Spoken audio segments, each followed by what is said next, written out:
This video explains the difference between baking powder and baking soda and the chemical reactions that occur when you use them. Baking soda is simply sodium bicarbonate. Baking powder is 1/4 baking soda and 3/4 cornstarch and acids. Sodium bicarbonate is a base, which means it's an electron donor and reacts with acids. Baking soda can undergo two different reactions to produce carbon dioxide bubbles. An acid-base reaction occurs when an acid, such as vinegar, is added to sodium bicarbonate. At high enough temperatures, sodium bicarbonate decomposes into water and carbon dioxide.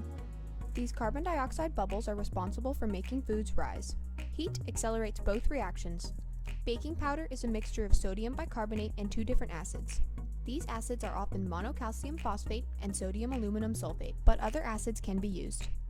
Monocalcium phosphate reacts with sodium bicarbonate when a liquid is added. A liquid is required because the reactants are initially both salts. This acid-base reaction occurs immediately after the liquid is added. The second acid, sodium aluminum sulfate, reacts with baking soda after the addition of both heat and a liquid. Both reactions produce carbon dioxide bubbles. Because these reactions occur at different points, carbon dioxide is produced throughout the baking process.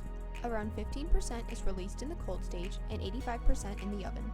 Here are the key differences between baking soda and baking powder. Baking soda requires the addition of an acid to become activated, it is more powerful, and it only produces carbon dioxide bubbles once. Baking powder already includes acids, it's 1/4 as powerful, and it induces two acid-base reactions to produce carbon dioxide at different times. Both require a liquid to activate the sodium bicarbonate reactions which produce CO2. Use baking soda when the recipe includes an acid and you are baking immediately. Use baking powder when the recipe does not include an acid and you are not baking immediately.